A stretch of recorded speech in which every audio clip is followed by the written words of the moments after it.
بارودۆخی سیاسی عێراق لە گۆڕانکاری و پێشهاتی تازەدایە. کورد لەو سەروبەندە بەڕای چاودێرانی سیاسی دەبێت لەگەڵ گۆڕانکاری هەنووکەیەکان خۆی بگونجێنێت. بە تایبەت سەرۆکوەزیرانی ڕاستفێراوی نوێی عێراق لە هەوڵی پێکهێنانی کابینەی نوێی حکومەتدایە. پێکهێنانی کابینەکەی محەممەد تۆفیق عەلاوی گرنگە کە کورد یەک بە یەکگرتووی مامەڵی لەگەڵا بکات، چونکە عێراق بەرەو هەڵبژاردنێکی ترەچێ و بەتایبەت شەقامی شیعی داوای نووسینەوەی دەستورێکی نوێەکەن یاخود هەمواری دەستوریەکان بەشێک لەوانە دەنگ و ئاوازێک شەیە بۆ ئەوەی کە فیدراڵی هەرێمی کوردستان لە قاڵب بدرێت. بە حکمیەوەی عێراق بە کۆمەڵێک بڵێن کێشەی و قەیرانی زۆر دژوار تێپەڕی ململانەی سیاسی نێوان حیزبەکان دژوار بوو، نێوان پێکهاتەکان دژوار بوو، بۆیە ئەرچی محەممەد تۆفیق عەلاوی هەستەکەم زۆر قرس بێ بەوە.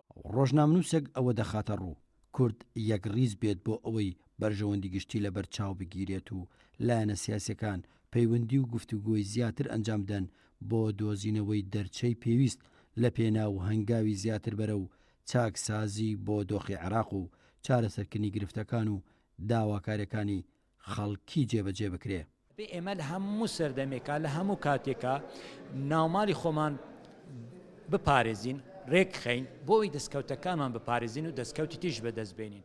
چاودێرێکی سیاسی ئەوە دەخاتە ڕوو لەگەڵ هەموو ئەم گۆڕانکاریانەدا دەبێت کورد یەک ڕیز و یەکدەنگ بێت بۆ ئەوەی بتوانرێت لەو ڕێگایەوە ماف و داواکاریەکان بەدەست بهێنرێت. ڕابردووە هەموو ئەوانەی بەدەست هاتوون بەرەنجامی یەکگرتووی هێزە سیاسیەکان بۆ یەک خیتابی بووە و هەموو ئەوانەی لە دەستمانداوە لەو کاتانە بۆ کە هێزە سیاسیەکان لە ململانەی توندابوون یەکیان شکانووە و کۆک نەبوون لەسەر نووسینەوەی بەرنامەیەکی نیشتیمانی، کۆک نەبوون لەسەر ئەوەی کە کاری پێکەوەی بکەن و لە غیابی کاری پێکەوەی ئێمە لە ماوەی ڕابردووە زۆر شتمان لە دەستداوە. پێکهێنانی کابینەکەی محەممەد تۆفیق عەلاوی گرنگە کە کورد یەک بە یەکگرتووی مامەڵی لەگەڵا بکات.